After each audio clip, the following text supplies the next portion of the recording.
Oh,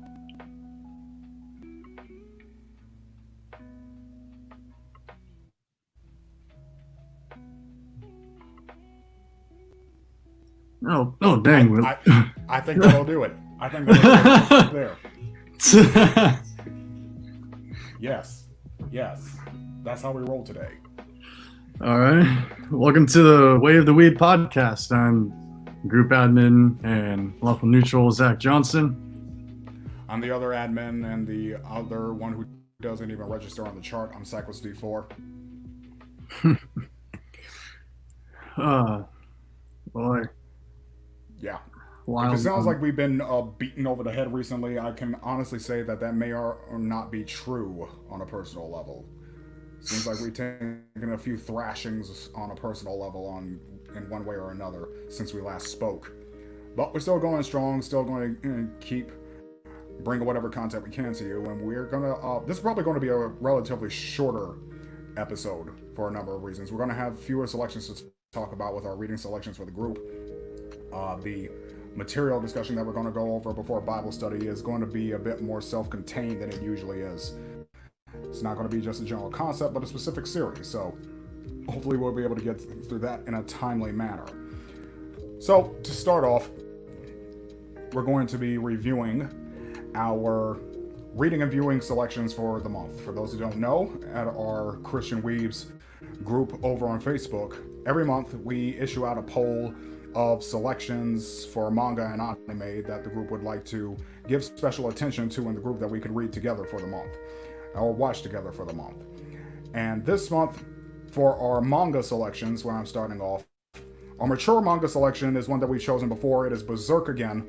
Hopefully I'll be able to actually start up this time. I'm sure other people will probably just continue with it. But for our family reading selection, this is an unprecedented title. We have the quintessential quintuplets. Ooh. For our reading selection. Now this one, actually does have an anime adaptation. Mm-hmm. Is it? And is the manga complete? I keep thinking it is. Yes, it is. Mm-hmm. Okay, so that's complete, but is the anime still adapting to catch up with that, or no? I believe it is. Okay, so it's still being adapted for animation, but the manga is complete. Much like Demon Slayer. Demon Slayer is complete, but the anime still gotta finish adapting it. So according to the synopsis for the quintessential quintuplets, in this story, considered a genius, high schooler Futaro Yosugi excels at studying and obtains a perfect score on every test. Due to his intense focus in that regard, he is a reclusive person with no friends. Additionally, he lives in a tight financial state as a result of family debts. Futaro's mundane lifestyle is interrupted when Itsuki Nakono, a new transfer student, contests him for his usual lunch seat. After a short altercation, Futaro emerges victorious by insulting Itsuki's eating habits, which angers her enough to leave. However, when Futaro learns that he has been offered the private tutor position of a wealthy family's academically hopeless daughters, he immediately regrets his prior encounter. It turns out that the beneficiaries of his tutoring are none other than Itsuki and her 4 identical siblings: the shy Miku, the cheerful Yotsuba, the devious Nino, and the mature Ichika. Teaching these quintuplets may prove more difficult for Futaro than he initially expected, as the last thing they want to do is seriously study. Now, Futaro must face the various challenges of tutoring 5 beautiful yet eccentric girls. So this is primarily marketed as a romantic comedy, as I understand it. It is definitely a shipping war. I remember the different faction names depending on the quintuplets. No. Me, I was Grand Inquisitor of the Church of Miku. Oh, okay. Yes, Deus Vult. Absolutely. Yeah, I'm familiar with these characters. I've seen plenty of fan art for it, but it's going to take me a while to get into the manga because it is very, very dialogue heavy. Yeah, there's a lot of actual reading to go along with reading this manga. Mm-hmm. So make sure you break away time for that. And I may just enter into it through the anime instead, just in case I find my time more constrained than healthy for me to pursue a project like this. Like, I'm still trying to catch up with Spy Family, man. So, no, ain't nobody got time for that. So that is our selections for manga. As for the anime, we have two unprecedented titles. One is Hellsing Ultimate. This is the mature selection. Now, Hellsing Ultimate is the OVA adaptation of the original Hellsing anime, as I recall. Mm-hmm. Yes, and this one's only 10 episodes long compared to the other one, which I recall was at least 20. But anyway, Hellsing here, and yet it kind of takes the story a little bit further. Okay. Now, in that short time frame, it actually goes in more extended directions. Yeah, it's sort of like it sort of takes the events of like the original anime, like compresses it, and then takes it a few steps further. I see. Okay. So, according to the synopsis, there exist creatures of darkness and evil that plague the night, devouring any human unfortunate enough to be caught in their grasp. On the other side is Hellsing, an organization dedicated to destroying these supernatural forces that threaten the very existence of humanity. At his head is Integra Fairbrook Wingates Hellsing, who commands a powerful military and spends her life fighting the undead. Integra's vast army, however, pales in comparison with her ultimate weapon, the vampire Alucard, who works against his own kind as an exterminator for Hellsing. With his new vampire servant, Ceres Victoria, at his side, Alucard must battle not only monsters, but all those who stand to oppose Hellsing, be they in the guise of good or evil. In a battle for mankind's survival, Hellsing Ultimate proves that appearances are not all they may seem, and sometimes the greatest weapon can come in the form of one's worst nightmare. Yeah. So it is primarily, I honestly think of it as like Men in Black, but with vampires instead of aliens. Yeah. And also Nazis. And Nazis. Because there's got to be Nazis. Mm-hmm. Yeah, and if I'm not mistaken, most of the Nazis are vampires this time around, ain't they? And an Irish Catholic priest with really bad English. Yeah, him too. He's fun, though. He's a lot of fun. Oh, yeah. Now, I remember he's good with kids. Hellsing. Yeah, when he wants to be. Mm-hmm. He's very good with kids when he wants to be. Yeah. But I remember watching the original anime back in college, and that was a fixation for most of my peers back then. Now, this new thing, Hellsing, though very, very few people are inspired to go to the manga that it's based on. Oh, yeah. Well, yeah, it doesn't seem to grasp people's attention as much as the anime did, for a few reasons. I guess you could say it may be one of those examples where the anime adaptation, in many ways, improves upon its source material. Yeah.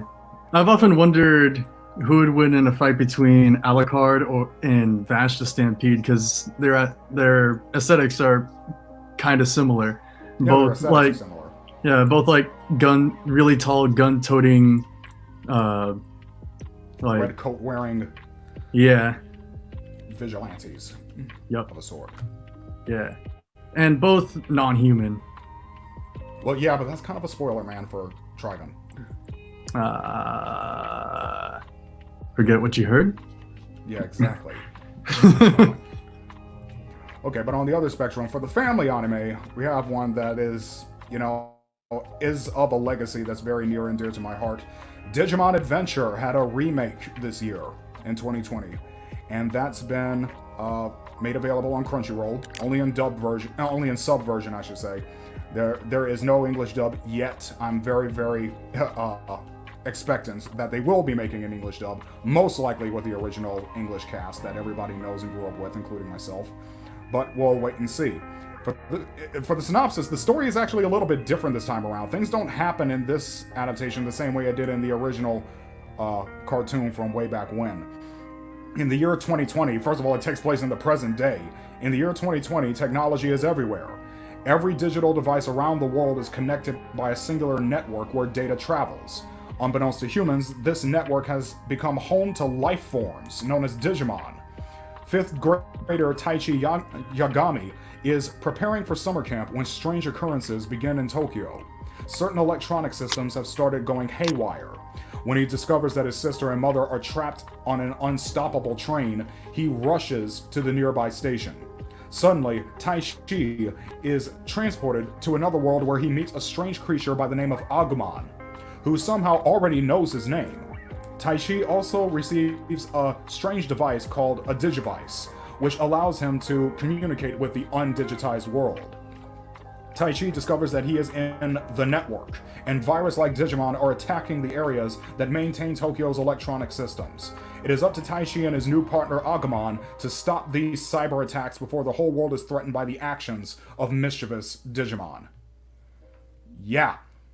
So things are pretty different here. There are only, from the last time I checked, there are only 5 episodes that have been made available so far, with more coming out later.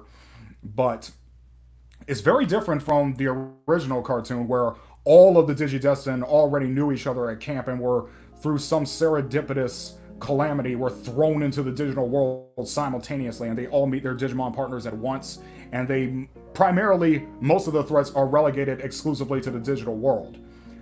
This time around, it's not so much. It's a bit Code Lyoko. Yeah, sort of, except they don't go back and forth between the digital world and the real world so often. And they don't reset time every episode. They don't reset time every episode. I hated that. That was kind of a dumb mechanic, but that's for another episode. Yeah. This time, the Digimon are introduced piecemeal. So right now where I am, only Agumon is the only one revealed, and only Taichi is operating as a Digidestined this time around. But a lot of the occurrences that are happening in this network, or what we call the digital world, is now having a much more immediate effect on the physical world than it did in the original one. So it's kind of a disingenuous to just call it a remake, the same way like Count on 2006 is a remake of its original incarnation. This is a very, very different story this time around. Different enough to warrant a different title or a different approach altogether. Wasn't the original series dubbed by 4Kids? I don't think it was dubbed specifically by 4Kids. I'm not too sure. I'd have to go back and research that, but I remember watching that stuff on Fox Kids. Yes, I remember that too. That's exactly where I watched it as well. And it's kind of funny when they localized it, they changed around a number of the characters' names because they thought they were too distinctly Japanese for an American audience to engage with. That sounds like 4Kids. Yeah, okay, then maybe it was. So like Taichi, he was just called Tai in the original, in the cartoon that I grew up watching. And the other characters' names like TK, his original name was Takeru. Joe, I think Joe was just Joe in the original one. But what was... No. Izzy was Izumi originally. That was it. Well, at least they kind of like kept it close, as opposed to like Ash Ketchum in Pokemon. Wasn't his like Japanese name something completely different? I just remember the character Red from the manga. But like Matt, his original name is Yamato. That's a pretty distinct one. But then again, his Taichi's younger sister Kari, her original name was Hikari, which is pretty close. Yeah. Yeah, but once I figured that out, that kind of made me laugh, because I was always like, TK, what kind of a name is TK? What does that stand for? It's like, oh wait, it's just Takeru, and that's the best name they could come up with. There's a TK in Angel Beats, who is the best character in that show. Well, there you go. But yeah, like I said, this series is currently in production and airing. It was actually postponed. It was originally supposed to release back in April, but then COVID happened, and so they had to postpone the production to just a few weeks ago, in fact. So that's just another little glimpse into what happened, or how so many of our entertainment productions have been affected by this pandemic. But from what I've seen, it's very, very good. It's definitely a 2020 anime production. It doesn't look like, old school graphics with a new school coat of paint. The production values are on point. The voice work is on point. Everything's still on point. Of course, me just being a little nostalgic just hopes that the English dub gives good credence to the vocal and musical productions of the cartoon that I grew up watching on this side of the big blue ocean. I always found found some of the voice acting, not for like the kids, but for the Digimon. Some of them were kind of weird. Agumon, like just kind of seems a little off. It's like a little dinosaur that kind of has like some like Winnie the Pooh-esque kind of voice. He or does a little bit. or I think it was like in the third series. Like it was like the first time like Digimon like manifested it in the real world. Uh-huh. The like little red Pokemon sounded like Meatwad from Aqua Teen Hunger Yes, he Force. did. Yes, he did. And that's a little bit... If I remember correctly, the character you're talking about is Guilmon. And if I'm not mistaken, he's voiced by the same guy who played Spike Spiegel in Cowboy Bebop. Oh boy. Yeah. The range on that guy. Yeah, exactly.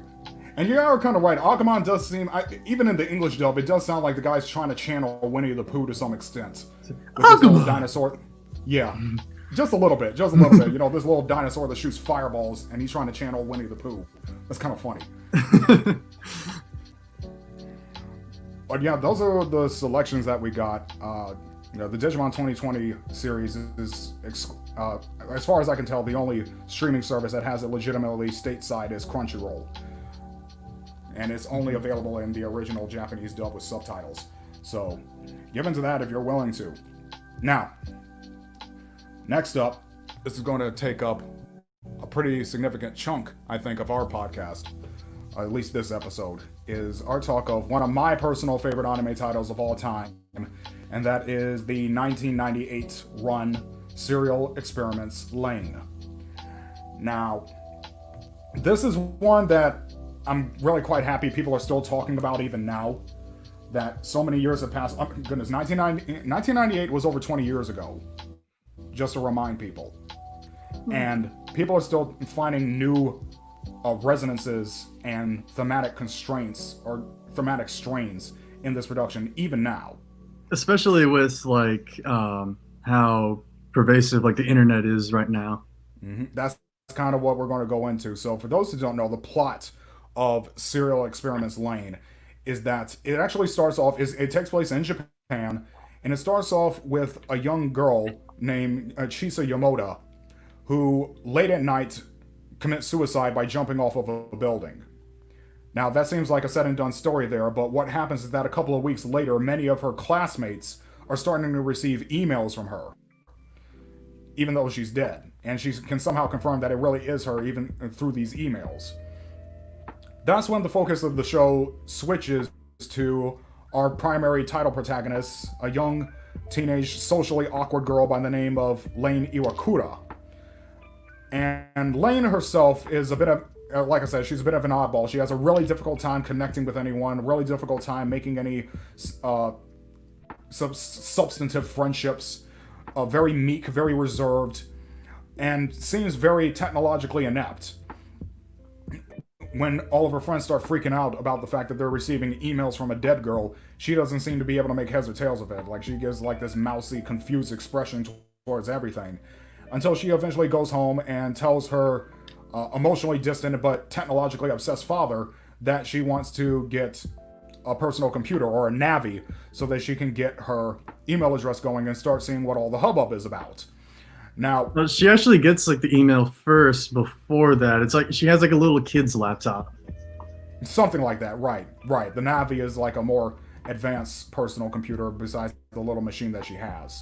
But she also gets an email from this Chisa girl, and Lain begins to communicate with Chisa, asking her questions that only Chisa would know to confirm, one, that it is her. And eventually Chisa tells Lain that she's not actually dead, but that she's essentially just shuffled off her mortal coil, and her consciousness and being is alive deep within this virtual reality world called the Wired, which is, you could say, is somewhat of a proto form of our version of the internet. But deeper. In many ways. Sort of. Yeah, but it is much deeper because it's not just, computer connections. It's every kind of network connection or communications network is involved in the wire, whether it be telephones, radio signals, television signals, anything.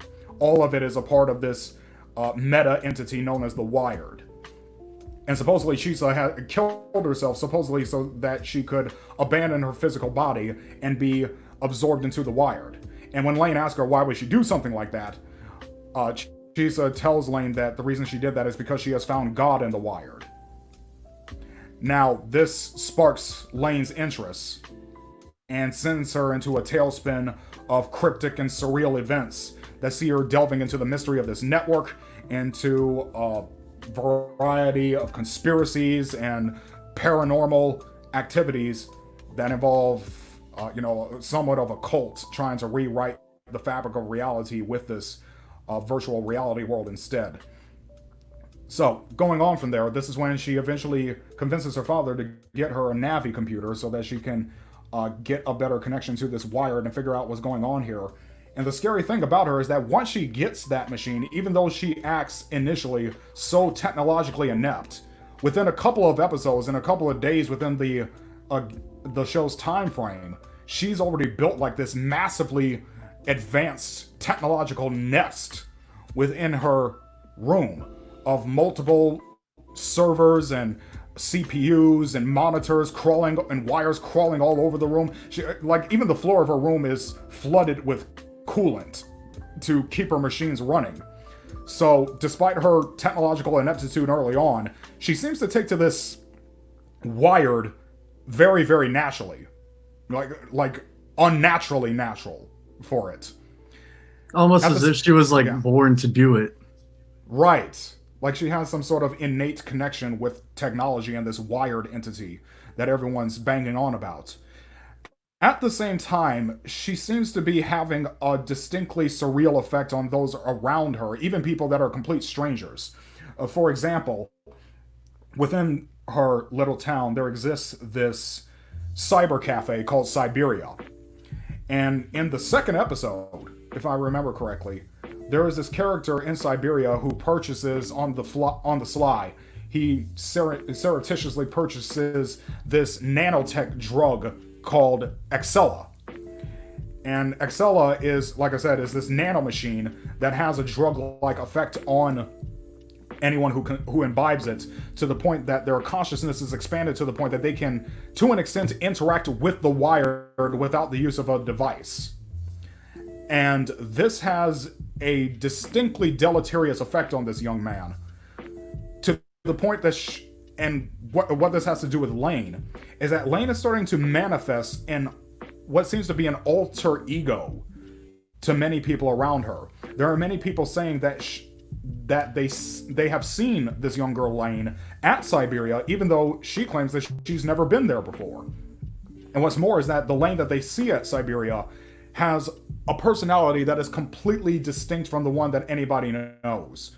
The Lain Iwakura that everyone knows is this meek, mild, socially awkward, extremely introverted young girl who doesn't know how to parse out her emotions and is in many ways very immature. But this Lain that shows up to everybody at Siberia is very confident, very hot-headed, has a perpetual scowl on her face, has a very domineering personality of a sort, which is completely different from the one that the Lain of the physical world has. And seems to be getting parsed out that this alternate Lain that people are seeing is the persona that Lain adopts when she is in the wired, when she is in this virtual network world. And it is that Lain that seems to have this very, you could say, oppressive effect on people's behaviors and personalities. It's like she can compel people against their will to do and see and believe things that they would rather not do. And in particular, she tells this young man who imbibed this Excella drug, for some reason or another, after taking the Excella, he leaves Siberia and then comes back a few days with a gun in hand and goes on a shooting spree. I believe he kills at least 2 people at Siberia.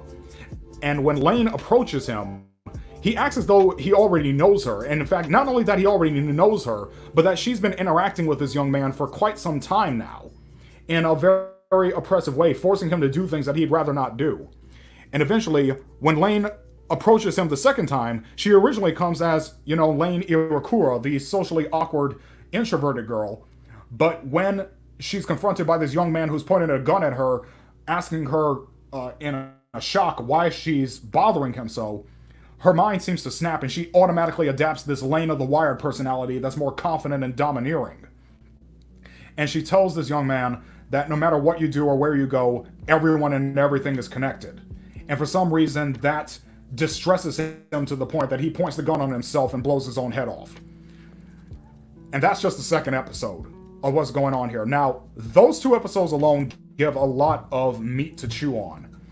as I said before, this show originally premiered in 1998. The internet did exist in 1998, but it is nothing like the internet that we know today. There was no online social media in 1998. The closest thing you got to that was an email address. There were no smartphones in 1998. Those weren't even a thing in people's minds back then. But what this show seems to be suggesting is a lot of things that a number of social psychologists are still debating even now, and have only been debating seriously within, I would say, the last 10 or 15 years. And that is the significant effect that online interaction, the fact that we more or less live on the internet now, has on the way we interact with each other and connect with one another as human beings. It can be said that in many ways we're more connected than ever before, but at the same time we're less connected, because what we're connecting through are personas that are not really naturally ours, but ones that we have adopted in response to not only the fact that we are interacting with completely anonymous strangers that we've never met before and most likely will never meet in person, but we're doing so in a completely unprecedented digital paradigm. It's not just the people that we're interacting with or people that we've never met before. The way that we're interacting is something that has never been done before. And that seems to incite new identities or personas among us in the way that we interact with each other online, as opposed to how we interact with each other physically in person. And it seems like Lain as a character, and even as a show, has taken that to its logical extreme. That when Lain is interacting via the wired in any way, she becomes a completely different person and adopts a completely different personality than when she's just the socially awkward, timid, technologically and socially inept girl named Lain Irakura. Well, going on from that, what we find throughout what is exposed over the progress of Lain, the show, is a number of things. First of all, in the Wired are these entities known as let me see if I can get this right, the Knights of the Eastern Calculus, who are a cult of hackers led by one Masami Eri, who was a project director who, much like Shisa Yamada at the beginning of the show, killed himself to upload his consciousness into the Wired and operate from there solely without a body, essentially. And the Knights of the Eastern Calculus are these group of hackers that he operates, who are believers that enable Masami to be this god in the Wired, essentially. Now, the Knights are also in tandem operating under or with, I'm trying to remember correctly, if they're operating under or with what is known as Tachibana General Laboratories, which is this entity trying to regain control of this process, or this series of processes known as Protocol 7. And Protocol 7 essentially is this project by the Knights of the Eastern Calculus and Masami Eri to remove any distinction between the digital world of the Wired and the actual physical world. And they believe they have a number of ways and a number of theories in place that could enable that as a distinct, feasible, and actionable possibility. There is actually something in reality known as the Schumann resonances, which is a property of the Earth's magnetic field that enables unhindered long-distance communications. If I'm not mistaken, part of our radio waves and signals are adapted to this Earth's electromagnetic field. And it seems to have this very distinct frequency at which this electromagnetic field vibrates. And what one theorist within the show believes is that as the population of the human species grows to the point that there are as many people in the world as there are neurons in the brain, then somehow the human race will be able to tap into this collective Earth-spawned unconscious.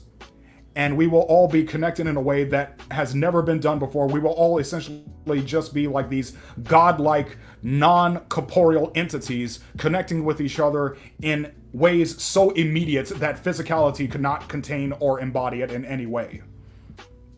Now, that's a scary amount to think about, because with this growing ubiquity of our online social media presence, it can be said to an extent that we have achieved something at least in that wheelhouse within recent years of technological development. And to hear something suggested like that in this Japanese cartoon that came out over 20 years ago could be said to be strangely prophetic in a way. Now, before I carry on, I wanted to see if you had any distinct thoughts. First of all, I did assign you to watch this show over the week in preparation for this discussion. But had you watched Lain in its entirety prior to this week? Yeah, I binged it all on Thursday. It reminded me a lot of this movie, this other like anime movie called Perfect Blue. Okay. Yes. Which Perfect also like goes deep into the idea of like public and private personas. Mm-hmm. Where basically the main character and the narrative in which it follows yes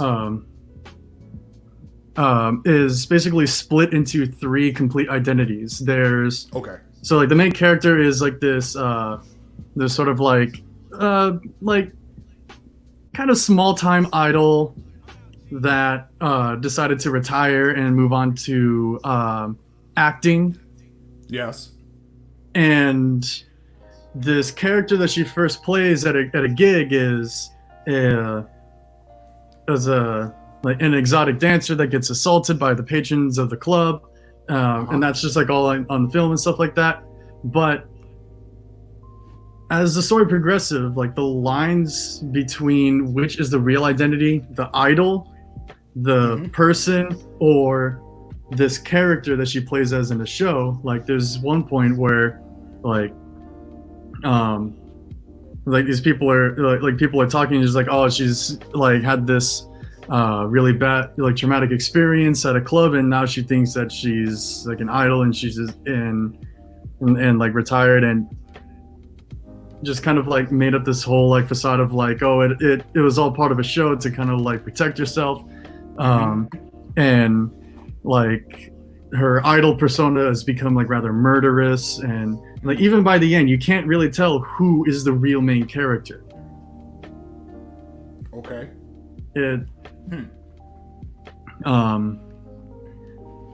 And so back to kind of like the show, back to Lain. Yes.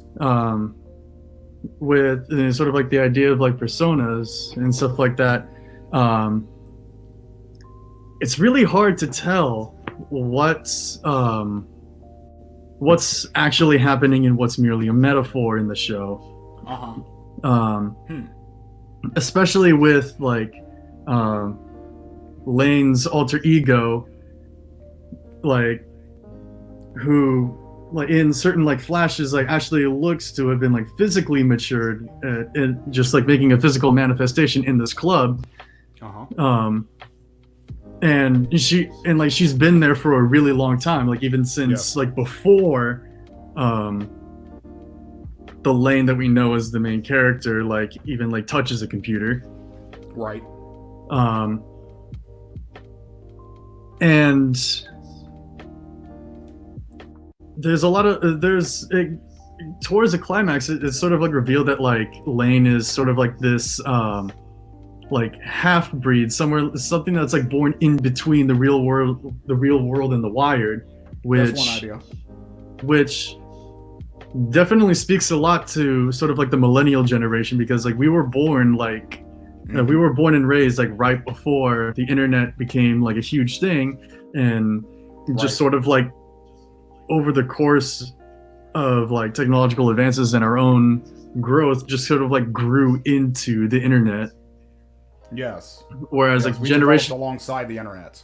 Whereas like the generation that came before us, like grew up like having nothing to do with it, and like the whole internet was just kind of like new for them, and the generation after us was just straight up born into it. Yes. So like there's that, and there's also what I find like to be like a lot of concepts drawing from existentialism and idealism. You could say that. Especially at the end, when like Lain seemed, I get, is like the whole thing is like I've only watched it once, so I Okay. don't have Sure. a Sure. full picture of what's going on. But I guess That's like fine. at some point in the story, Lane like reveals like her friends like or like sparks like rumors that are actually true about like between like her friend and like a teacher. Yes. and and at first like she removes the memories of everyone around her except for her, so like she's only the only one with like the memory of like this awful rumor that was spread. Uh-huh. um Right. and like by the end of it she erases her existence. Or it And- seems that way. It was seems like, that way. well, like she removes her existence, but she doesn't remove her own reality. What I'll get into exactly what she does near the end, but it's It's a like- little bit more. It's a bit more nuanced than that. Besides just Well- removing reality. Well, I'm making a I'm distinguishing between like her existence and the reality itself, because there are still people that seem to like remember her, but not consciously remember her existence. Mm-hmm. She just removed her past.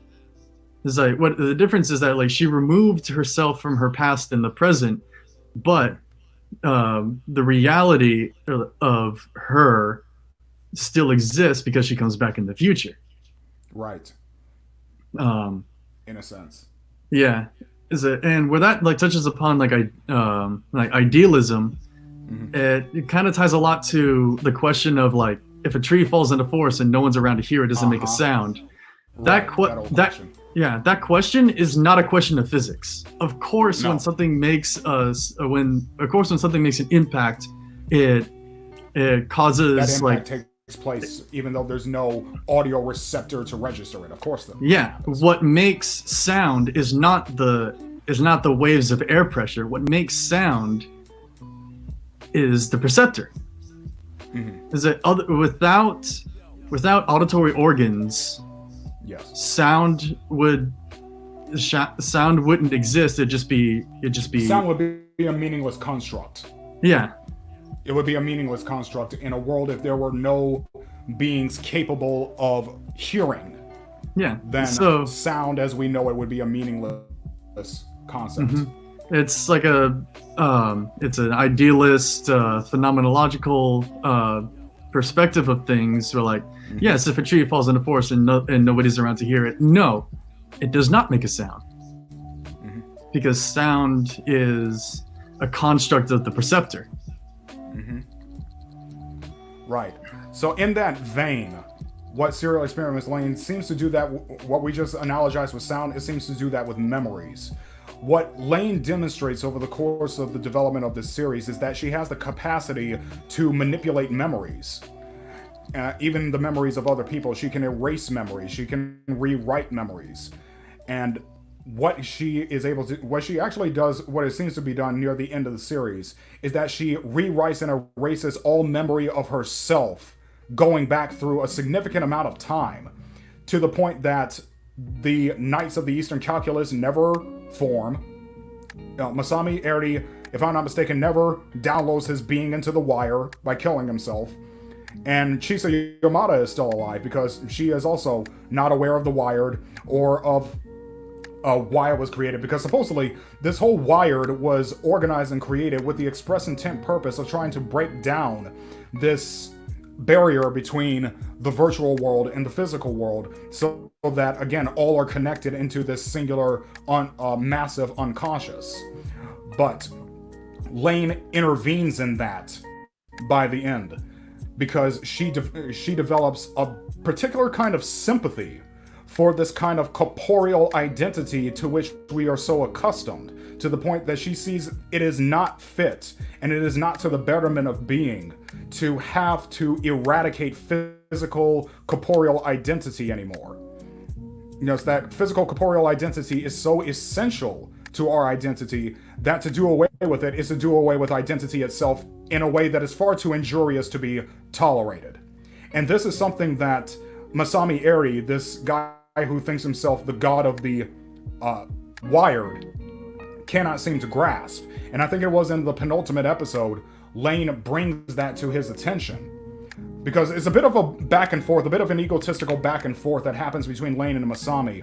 What the Knights are constantly trying to encourage Lain to do is to do exactly what Chisa Yamada and Masami did, is abandon her corporeal form and enter herself into the Wired. In a sense, you could say that they're basically what Platoist philosophy would be if taken into its logical extreme, where the most real things are the things that are non-corporeal and are abstract. That's exactly what many of Plato's philosophical propositions entailed. But Lain operates as a counter-argument to that, even though what seems to be a very, very strong theory among people who have watched the show is Lain is herself some embodiment of this grand planetary unconsciousness given a precise physical identity in this young girl named Lain. And the reason why she manifests in at least 3 distinct ways, one of which is created and 2 other are just generated by her. We've talked already how she is initially introduced as this timid, socially awkward, technologically inept young girl named Lain Iwakura. And later on, once she starts operating through the Wired, she adopts this very domineering, headstrong, constantly scowling character that fans have simply affectionately named Lain of the Wired. But later on in the series, it seems that the Knights of the Eastern Calculus have become desperate in their attempts to bring Lain into the Wired by encouraging her to shuffle off her mortal coil. So instead, they try to create this low-resolution version of Lain, which we call the anti-Lain or the evil Lain. And this version of Lain is distinct from the other 2 in personality, is that she operates with an almost sociopathic animality in her character. She just does things for her own interests without any consciousness or remorse or any what one key character from the movie Alien called delusions of morality. And in this way, if we want to get a little bit Freudian about it, we have in these 3 incarnations of Lain the 3 manifestations of the human psyche: the id, the ego, and the superego. Now, for those who may not be too familiar with Freudian psychological constructs, the id is the most primal and animalistic of our psyche. It is basically, if we were to get rid of the other 2, we would be practically beasts. We would have the behavioral patterns of an animal. It is just primal injunction. It does not think of things like remorse or moral principles or anything of that sort. The superego is the ego that is constantly concerned with virtue. It is the part of our being that is concerned with fairness and pursuing our purpose and our place in the world in order to validate our own, I guess you could say, our sense of pride to an extent. If our sense of pride exists anywhere, it exists in the superego. And the ego, just a regular ego, is the being that mediates between those 2. That mediates between our animalistic impulses and our high-minded virtue, essentially. And in these various incarnations of Lain, you find that id, that ego, and that superego. The standard Lain Iwakura, that timid girl, is the ego. The Lain of the Wire, that domineering, scowling girl, is the superego. And this evil Lain, or this anti-Lain with this creepy grin on her face, is the id. That's just that primal drive.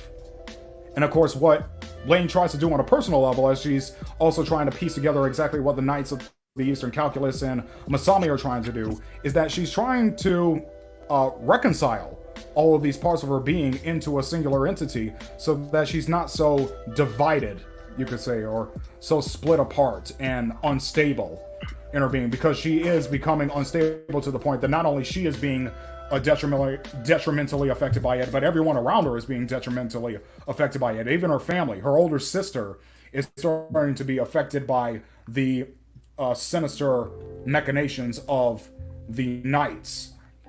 Yeah, I and always kind they're of wondered go what ahead. like that's one thing I couldn't figure out. Like, Go ahead. what exactly happened to Lane's older sister? It's Hmm. like, from what I gathered, it's just like a whole bunch of like messages like scrawled on like tissues Yes. and like walls and stuff like that, and it Yes. somehow breaks her, but I couldn't figure out why. Well, the thing is, those messages were originally meant for Lane, but they, for one reason or another, they're wound up in the hands of her sister, and they were a series of codes and programs that were meant to enable her consciousness to be elevated to the point that she could directly interact to the wired without the use of a device. So, what essentially was happening to her is that her perception of reality was breaking to the point that she could no longer perceive between the physical world and the world of the wired. That's why in one key scene, she started seeing an alternate version of herself standing right before her in the same house. That alternate version of herself is more or less the persona she would have adopted had she been absorbed into the wired, or the kind of persona she would adopt when using the wired. So that's essentially what was happening to her. And if I'm not mistaken, at the climax of the story, she even ceases to exist altogether when Lane All you rewrites hear is everyone's like her, memories. all you hear is like she's kind of like, she just makes a sound of like, I guess it's sort of like a like a phone that like a the sound that a phone would make when it's just like hung Uh-huh. off, when it's just Yes, like that hung humming. off the, yeah, when it's Right, just a unhung. dial tone. Yeah. And I Yeah, guess it's like a something. Japanese dial tone. Yeah. Or if you're talking about that, just that electronic hum, I think that that is something of just a thematic motif that is being sprinkled throughout the series to drive home this thematic point that this connection or this means of connection is growingly ubiquitous. So that humming noise is just there to emphasize that, as far as I could tell from the few times that I've watched and rewatched it. Now, there is a key point in here in which this Protocol 7, this project of trying to break down any and all barriers between the physical world and the wired, takes on a number of processes, and one of which is, I think it was introduced in episode 4. It's the episode called Kids. And no, that's episode 6. And what it is KISS, or the KID system, is an experiment that started 15 years prior to the start of the series to try to gather psi energy or psychic energy from the children and store it in order to use that in fueling their attempt to influence the physical world through means of the wired. And it seems to be primarily most effective on children because children whose minds are still developing still retains a lot of that natural inclination of connection with one another that seems to deteriorate, at least in their theory, as people become more socialized and civilized. And there are a number of actual like psychological theories behind that to support that idea. But that's what that plan was. But unfortunately, it was having a profoundly deleterious effect on many real world children in the physical world to the point that they were seeing hallucinations in the sky of things that they should not be seeing. And they tend to see it a lot sooner than the adults see it. The adults have to have it pointed out directly to them long after the children have already resonated with it, recognize it what it is, and start interacting with it to an extent. One key point in episode 6, what a lot of children in Lane's town start seeing up in the sky is an image of a naked version of Lane herself standing in the clouds like this heavenly being of a sort. And of course, Lane herself is just as shocked as everybody else about this phenomenon and can't make heads or tails of it. But this is one bit of information that is used by many theorists of the show as to what Lane essentially is. And it is assumed that Lane herself is essentially an avatar of the planet's collective unconscious. And the reason why the Knights are constantly trying to bring her back into the wired is so that she could aid in breaking down that barrier between the wired and the physical world. So, as I said before, what takes to this is how this develops is that Lane herself eventually comes to the recognition that, as I said, physical identity is something to her too precious, too essential to being, and too valuable to just do away with capriciously just so everyone becomes like these data points seeking to become their own gods. And instead of just people connecting with each other in a very viscerally substantive and fortuitous manner. Or should I say, no. I can't remember the word. It begins with an F, but it's something you do when you eat. Nourishing. I guess you could say that. Nourishing. Fulfilling. Fulfilling. Yeah, you could say that. But I think the word I was thinking of was nourishing. I don't know why I thought that began with an F. But this viscerally and personally nourishing way of connecting with each other just as regular people, rather than just these disembodied unconsciouses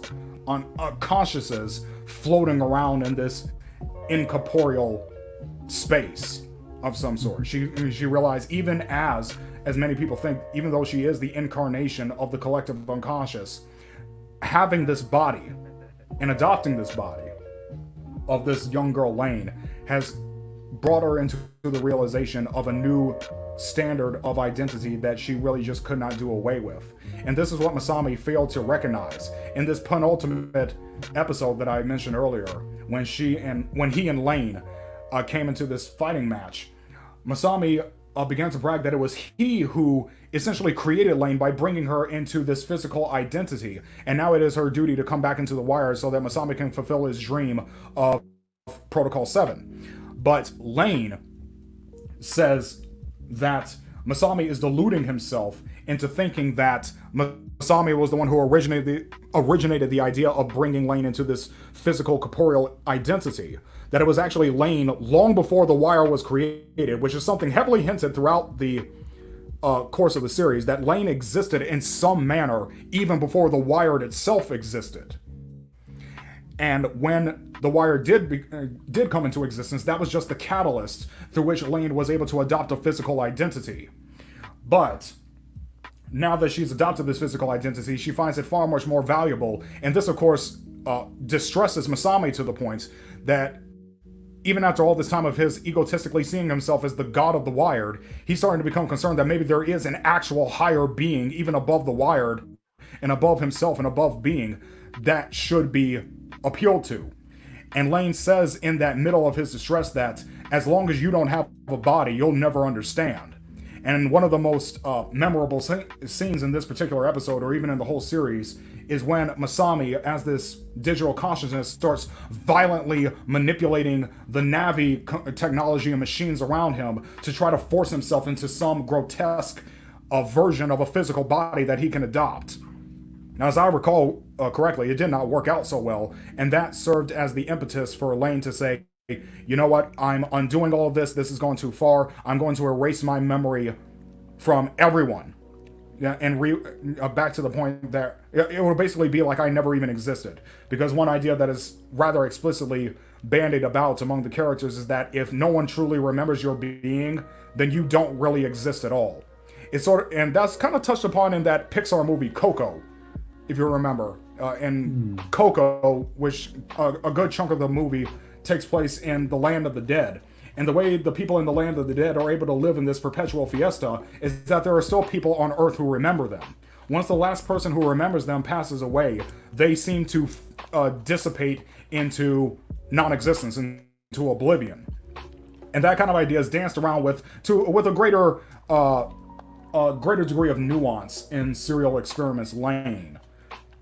Because even after Lain erases her memories, erases her memory of herself from everyone around her and everyone in existence, even Masami, even her quote-unquote parents, who we find out are probably not her parents, and everyone around her, as several time passes, the one friend that she ever had in the physical world was this young girl named Alice. This Alice person, she was the only one who ever paid any attention to Lain. She was her only true friend, and she was the one who also taught Lain the value of corporeal identity, essentially. So by doing this factory reset, everyone has forgotten about Lain, but many, many years later, even when Alice is now a full-grown woman with at least a boyfriend, if not a husband, Lain who may or may not be her past teacher. Yeah, exactly. Lain appeals to her, and everybody can no longer recognize her. Like, they seem to have some nagging inkling that they may have seen her before, like sort of a deja vu, but they cannot recognize who she is. Mm-hmm. And I remember one really, really poignant moment in the ending episode is that when Alice says hello to this Lane person that she no longer remembers, she just says, well, who knows, maybe we'll run into each other again someday. And Lane says privately, after Alice has long left her, it's like, oh, we'll be able to meet each other anytime we want, because again, everything is connected. And that's kind of a scary thing, the way we think about things now. The fact that look at us, what we're doing right now. We're 3,000 miles apart and having a real time conversation as though we're standing in the same room. Mm-hmm. And that's exactly what Serial Experiments Lain was hinting at, I believe, at the end of this episode. Mm-hmm. That ran again way back in 1998, before we even had smartphones. And I don't think even MySpace existed in 1998. I think like AIM didn't come out until like early 2000s. Mm-hmm. There's one thing too is like another kind of like connection to like another production, is that the kids experiment and the villain guy at the end, when he kind of like got this like grotesque like body, reminded me a lot of Akira. Okay. Yeah. It did seem like that scene was at least viscerally inspired by many things in Akira. Mm-hmm. And another thing too is like there is some like psychological backing to the idea of like your physical form being a major and integral part of your identity. Yes. Back in the 60s, when scientists promised that like we would have like fully autonomous AI and stuff like that, and like clean our houses for us, like in the Jetsons, they were working with the software and then making the hardware around it, and they kept hitting dead ends. Yeah. But then like the guy who invented the Roomba, he made the body first and then made the software around that. And it's sort of like the idea of like perception and stuff like that. So like basically you're like okay, let me bring something up real quick. Go ahead, take your time. Let's see. Yes, unto death. So let's see. Okay. So there was this book I read a while ago.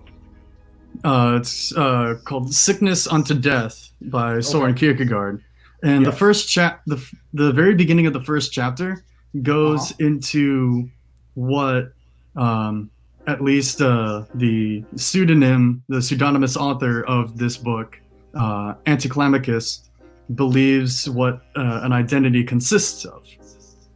Now, I'm about to read some really confusing stuff. Okay. So you can keep it under, say, 3 minutes. I'll be able to explain it after I read it. Go ahead. It took me like 5 times reading this to get it. Okay. Let's see. It'll be about 2 pages. I'll do it as succinctly as possible. Yes, go ahead. So, man is spirit, but what is spirit? Spirit is the self. But what is the self? The self is a relation which relates itself to its own self, or it is that in the relation which accounts for it, that the relation relates itself to its own self. The self is not the relation, but consists in the fact that the relation relates itself to its own self.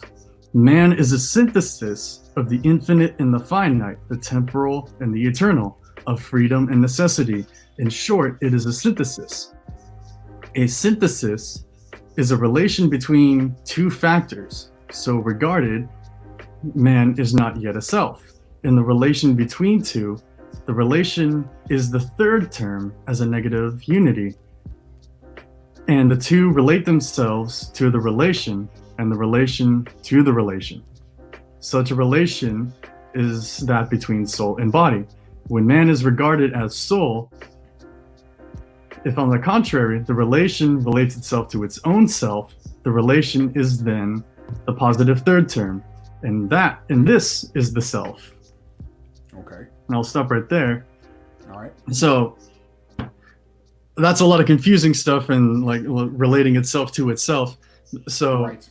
let me break it down for you. Go ahead. So metaphysically speaking, Yes. a human identity is made up of two opposing forces. There's an expanding factor and a constricting factor, or limiting factor. The infinite, the finite, Yes. temporally eternal, body and soul. There you go. But he makes a distinction between the spirit and the soul. Oh. He accounts the spirit as the unified identity that is the synthesis of body and soul.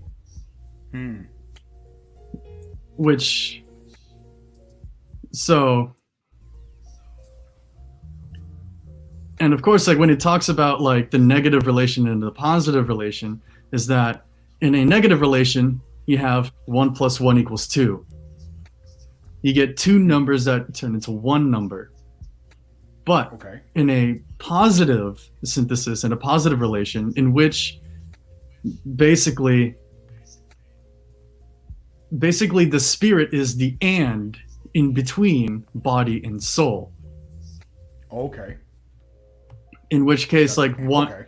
in which case, like 1 + 1 = 3.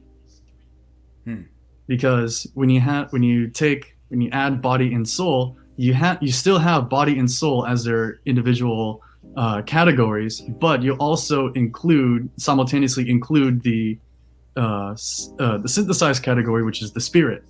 Much like in a personal or romantic relationship, it's a 1 + 1 = 3, and I'm not talking about children. Right. When you are in a relationship with somebody, that relationship is yourself, the other person, and the relationship itself. The relationship itself is its own identity in the relation. Right. It's its own living entity. And in that sense, it relates itself to itself. Yes. Yes. Because it also contains itself. It's like a set. It's a set that contains its own itself. Right. And so, basically, body and soul, that is spirit, and that is that spirit is what is capable of is what contains our consciousness. If we were just a disembodied soul, we would not have a consciousness, because we would not have anything with which to feel. If we were simply a body without a soul, we still wouldn't be a consciousness, because we wouldn't have that sense of abstraction. Right. We would just be a beast. And of course, animals have glimmers of consciousness, but not a full consciousness in the human sense. Right. And so it's like, dang, I totally just forgot where I was going with this. It's all right. Take your time.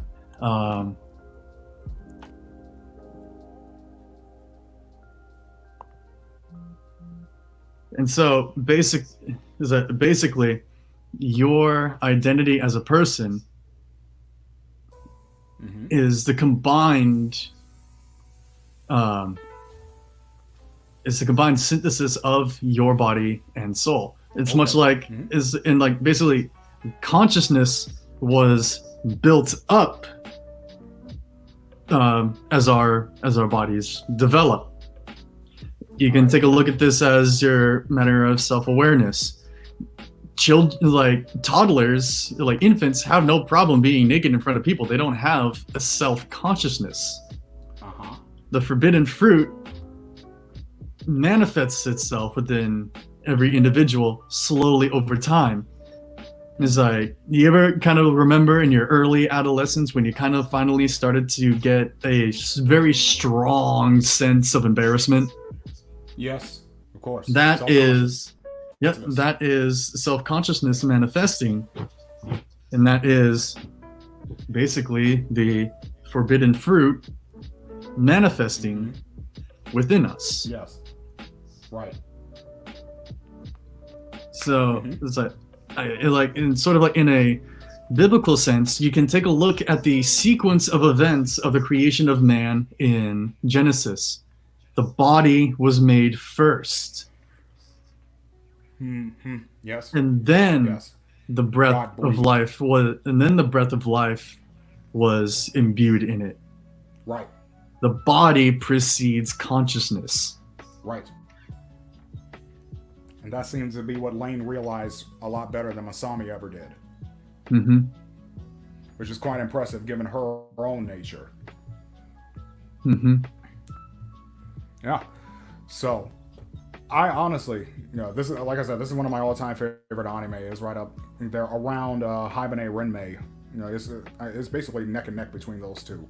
So for those who haven't seen it, you can get yourself on YouTube. It's available for free in its entirety, in both dub and sub on YouTube, right there. So anybody who has access to a smartphone for that application or that website, you really have no excuse but to at least give it a try. It will be. It's only 13 episodes. Yes, it is only 13 episodes, but those 13 episodes are a feast. There's a lot to unpack. A lot. And you definitely have to have a charitable perspective when watching it. You really can't watch this with a purely rational mindset. You have to look into the symbolism of everything that's happening. Yes. And I did say offline in a message that I was going to draw comparisons to other works of the same time period.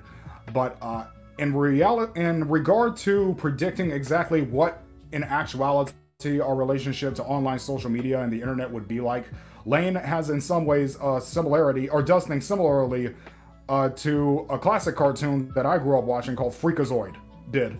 Now, yeah. You think about it. For those who don't know, Freakazoid was this comedic superhero cartoon about a young computer tech geek named Dexter Douglas, who through a serendipitous accident uses his magic code that downloads his entire being into the internet.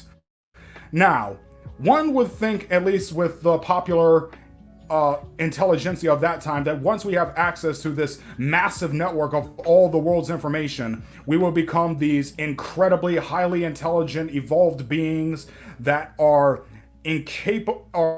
immeasurable in our capacity for wisdom, knowledge, and virtue. But what instead do we get in the embodiment of the character of Freakazoid, who is this embodiment of the world's technology and information? We get madness. We get madness. We get this goofball who makes a complete fool and a mockery of himself in a bunch of random pop culture references with no sense of restraint or proportion. What exactly does every online internet forum look like if it does not look like Freakazoid's personality? Like, if you had to embody many meme posting groups on Facebook into a single character, the result would be something like Freakazoid. And in that regard, Freakazoid was also disturbingly prophetic as to how our actual identity online would be like when we actually got a hold of that kind of technology and that kind of capacity. If anybody knows me online, I stand as a testament to that. Yes, exactly. No, I think you do it a little too well at times. But yeah, I think for the sake of time, I actually have to be off of here within the next hour because I'm going to be hosting a movie night after this. So let's go ahead and step right into where we left off with our Bible study, and you can take it away, Zach. Let's see, let me find the page. All right, we left off last at, here we go. Ecclesiastes chapter 3, and we'll be starting today at verse 9. All right. And in the New King James Version, this section is titled The God-Given Task. Starting from verse 9. What profit has the worker from that in which he labors? I have seen the God-given task with which the sons of men are to be occupied. He has made everything beautiful in his time. Also, he has put eternity in their hearts, except that no one can find out the work that God does from beginning to end. I know that nothing is better for them than to rejoice and to do good in their lives. and also that every man should eat and drink and enjoy the good of all his labor. It is the gift of God. I know that whatever God does, it shall be forever. Nothing can be added to it. Nothing can be taken from it. God does it that men should fear before him. That which has already been and that which is to be has already been. And God requires an account of what is past. You know, reading that, I kind of came across like a few little connections popped into my head as I was reading that. All right. In the first section, like 9 to 13, it's definitely a reference to the book of Genesis and sort of like the curse or the consequential curse of the fall of man, in which you know, now that we have this higher consciousness, now we're gonna have to work. Yep. Because like once we know, there's no excuse for us to there's no excuse for us to ignore it. Mm-hmm. And that's what I think the reason why it says it the way it is. And just like when you're a child and you're unconscious and you're very much living in a dream state, you don't have the responsibility because you don't have the knowledge of like the consequences of your actions. But once you become conscious and aware, you don't have that excuse anymore. You have to do something. Yep. All right. And the next like two verses, like 14 and 15, it definitely talks of the transcendence of God, insofar as it talks of the transcendence of his knowledge and his works. Or it could also speak to the repetition in the cyclical nature of the universe. Because everything that will happen in the future has already happened in the past. So it could be it could actually be taken in both ways, like in macro sense, that like what will ultimately happen in the universe at its end has already been decided before it began, and also at the micro scale of the cyclical nature of history. And just reading a little further, I'm going to see if I can push past a little bit to the end of chapter 3. Yes. So it's from verse 16. Moreover, I saw under the sun, in the place of judgment, wickedness was there, and in the place of righteousness, iniquity was there. I said in my heart, God shall judge the righteous and the wicked, for there is a time there for every purpose and for every work. I said in my heart, concerning the condition of the sons of men, God tests them, that they may see that they themselves are like animals. For what happens to the sons of man also happens to animals. One thing befalls them, as one dies, so dies the other. Surely they shall have one breath. Man has no advantage over animals, for all is vanity. All go to one place, all are from the dust, and all return to dust. Who knows the spirit of the sons of men, which goes upward, and the spirit of the animal, which goes down to the earth? So I perceive that nothing is better than that a man should rejoice in his own works, for that is his heritage. For who can bring him to see what will happen after him? All right. A little bit of that too is just sort of like, I guess, like the comparison of like people and animals. Yes. Like, it's like if you're somewhat of a oh, it's like one thing that kind of like hung in the back of my mind throughout this was sort of some ideas that like Tolkien Yes. put forth through his works, is that in part of the image of God, Yes. we also have a desire to create. Yes, of course. Is that Yes. Tolkien sort of like posited the idea that God did not create out of necessity or anything like that. It's a very pagan idea. It's a very Greek idea that a God depends on creation, on man, on creature, to Right. give them power through faith. That's a very that Right. is a very pagan idea. So God doesn't need us.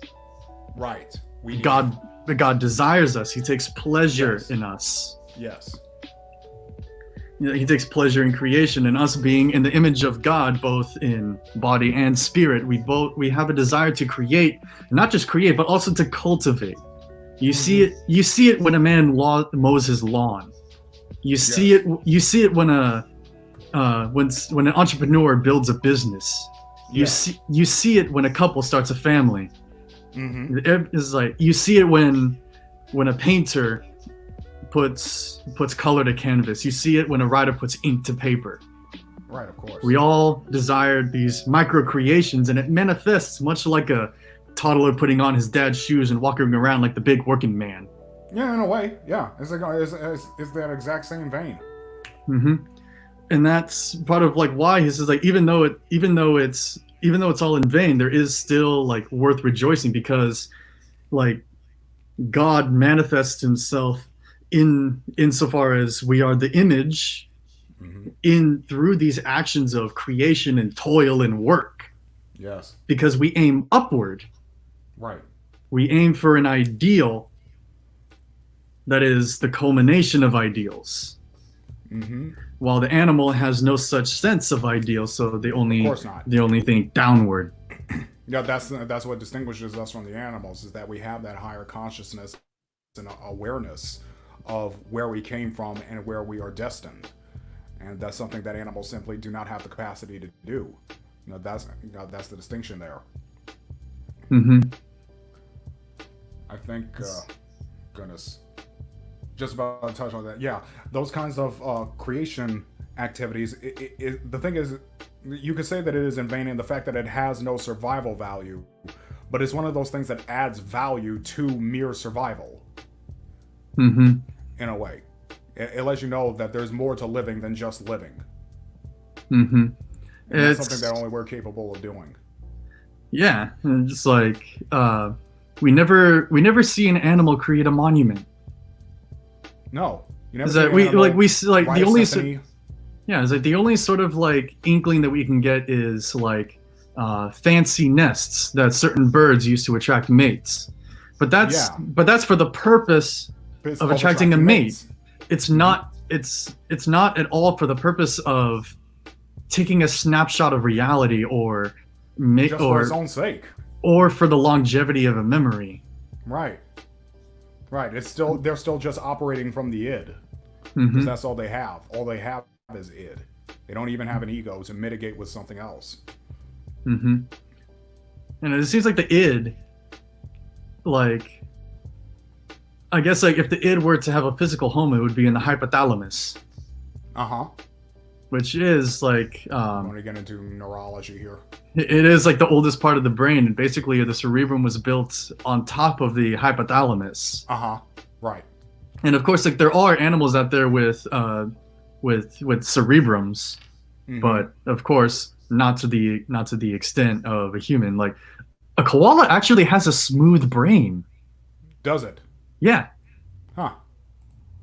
and Interesting.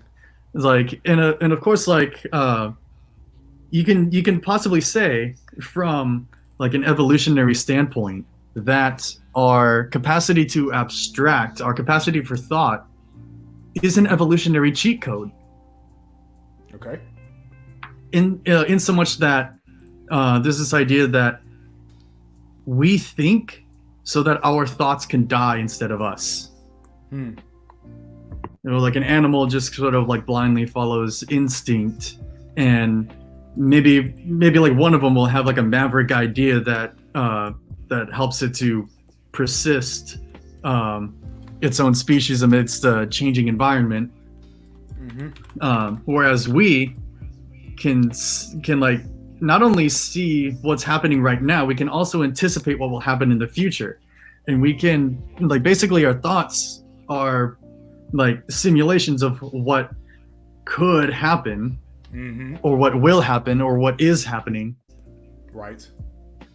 And not only that, but we're also able to look back at the Right. past, look at our history, and see Yes. what was done right, what was done wrong, what's worth Yes. repeating, and what should be thrown out. Yeah, and that's where you recognize, squirrels today live the exact same way that they did 3,000 years ago. We don't live the same way we did 3,000 years ago, because we are capable of learning from the past and adapting upon it. It's very much like that. It's a cheat code of the animal kingdom. Yeah, it is. And is like, and insofar as that too, is like with our perception of the future, like the next like grand advancement in that is that we learn that we can bargain with it, and that's the idea of sacrifice. There's sort of like a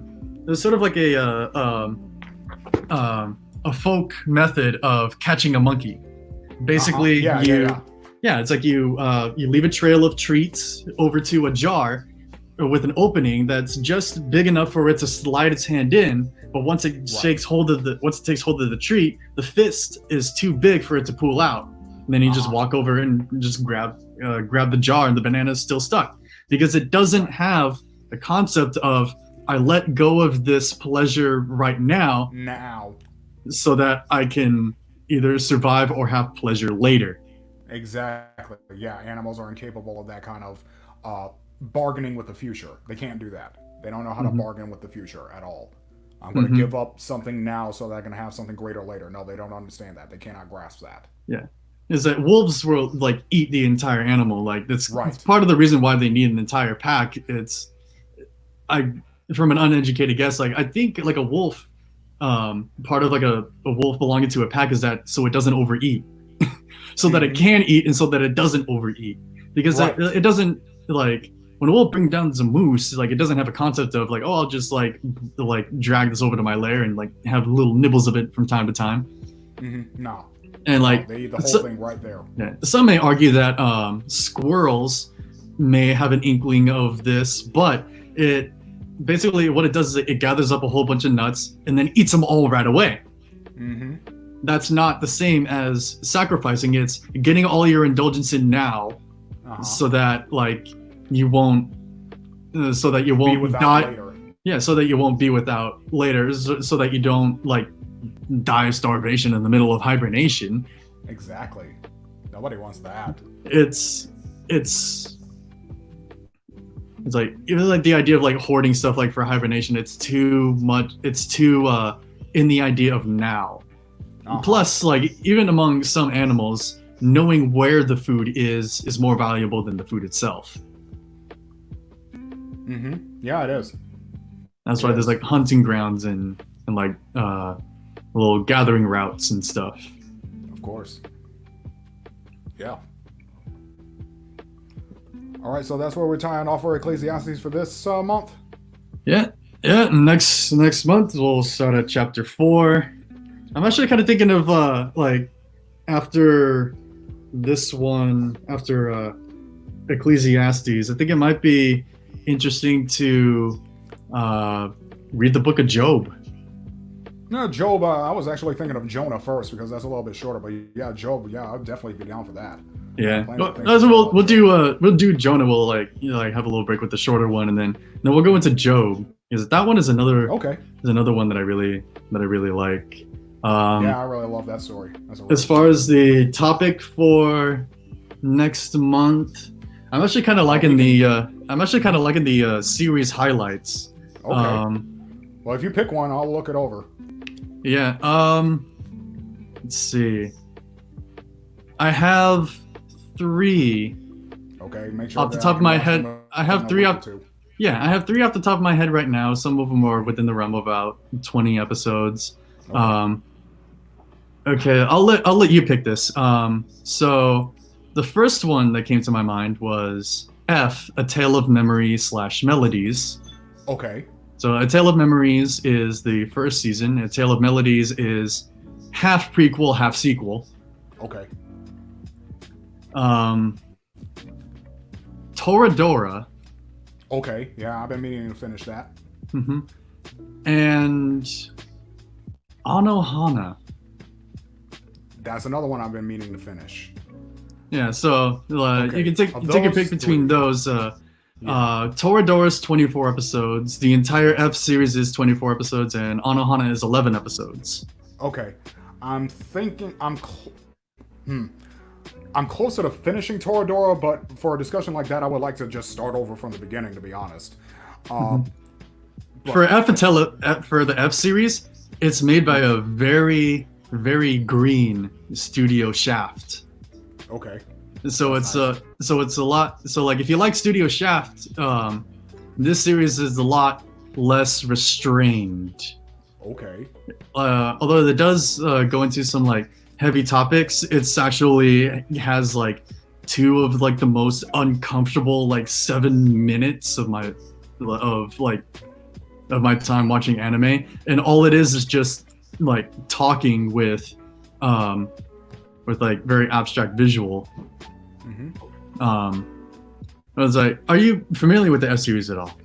I have a very vague familiarity with it. I haven't watched anything of it. I've read a synopsis once or twice, but no, I don't. Beyond that, I have no familiarity. I've uh started on Ohana and I've started Toradora. I'm so you further want into Toradora, but yeah, go Yeah. ahead. So you know those. So like basically there's multiple connecting stories in the F series. Okay, I'll only tell you about like the stories in the first one, because if I were to tell you the stories in the other one, that'd be spoilers. So one of the stories has a high school student who is also a professional manga artist that's been in a real creative slump. hmm And not just about his art, but just about life itself. And childhood friends like trying to keep him on like a stable path, and stuff like that, like going to school and stuff and all that. hmm But there's another girl that's very much like a call to adventure. She's like wild and unstable, and um, yes, basically tells him to like, it's like, hey, it's like it's like you should do what you do what you want to do, not in like a hedonistic sense, but right. but like Get you some like purpose. yeah, it's like you have a calling, you have a purpose, and like just going through the motions of school ain't gonna do that for you. hmm And so that's her. That's that story. There's another story that's a bit more minor about this. It's sort of like a film student that sees the childhood friend and sees her as like a reconnection to uh, something to his past that like sparked his interest in his own art form that he's trying to Right. recapture through her. hmm Um, and the third story is this kid happens upon a girl who sits at this abandoned train station and finds that because of an accident she has short-term memory loss. Um, she can't remember, like her memory is like put on a reset every morning when she wakes up. hmm Okay. And he tries to help her write a novel. Okay. And like that story is like, that one is actually my favorite part of the story, or my Okay. favorite story of the series, because it's so visceral. Like it actually comes to a point where you see like just how much this condition affects her. Yes. It's not just some like scene. I was like, oh, it's just like, oh, it's like I forgot, and you just had to reintroduce yourself like 51st dates kind of like nonsense. But like like it's not easy at No. all. Uh huh. All right. uh, Cool. yeah, it's really good. Like, granted, I watched this of at the end of a very long binge of watching sad anime. But Uh huh. after I got done, it was like at the second to last episode of this Uh huh. series, like episode 11 of um, Tale of Melodies, which is the sequel slash prequel. Um, I was just kind of like curled up in a ball, waiting for death's embrace. It's like I was, Oh, okay. it broke me. After I was already weak by watching like a whole bunch of like other stuff that is the list is too long. Okay. If you want, you can look at my sad anime binge or anime sad binge post on the Facebook group. Yeah. Yeah, I remember that. That's roughly what I put myself through back to back. All right. Cool. All right. Well, from those three, I'm still debating primarily between Toradora and Anohana. I think those are more easily digestible. So, between those two, I'm really excited by the character development of Toradora, but I'm a bit more excited by the plot mechanics of Anohana.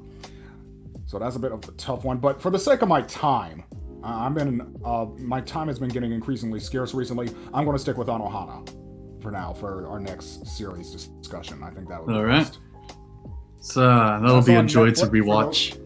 For anyone who's interested, Anohana is available on Netflix in both dub and sub. So if you have a Netflix account, you can watch it there. Yeah. Just make sure it's the series and not the movie. The movie does have like some stuff that carries over after the story. But the 11 episode series is where the meat's at. All right. And I tell you, it's impossible to get like a DVD of that. All the DVDs are just of the movies. I actually ended up getting tricked into buying a Malaysian bootleg. Oh. Yeah. Which, like, the only fault on that one is that if there's something written on the screen, it doesn't translate it. It only translates the voices. Okay. Interesting. But it serves its purpose well enough. It was cheap. It was $15, and for what it is, I'm glad I didn't pay more. Okay. Not gonna throw it out. All right. Cool. Yeah. Anohana next week it is. Yeah, next month. Next month, that's what we'll be looking forward to in August. Well, okay. Yeah, I'm glad that we're able to get this done within an hour and a half. It was a really, really robust conversation. I always love discussing Lane and all of that it entails. I don't know. For those who don't know, Serial Experiments Lain also has a version on the original PlayStation system, but that is a completely different story. And a very horrible game. I saw some gameplay of it. Really. Yeah. Yeah, it's not a game. It's not a game really. It's more of an interactive narrative than anything. So it's sort of like what was that Hideo Kojima project, Police Knots? Something like that. It was basically just an interactive story. Well, that's kind of true of most of Kojima's games even now. But anyway, Death Stranding is so fun. Mm-hmm. Yeah, I did find myself enjoying Death Stranding a lot more than I thought I would, but still, he does wear his disenfranchised filmmaker pains on his sleeves. But anyway, we'll have that to look forward to. So next month, everybody, maybe if I'm up to it, I'll have a painting demonstration to show instead of just this loop of this lo-fi channel that I'm always playing. Maybe I'll be a little bit more respectful to our viewers with that.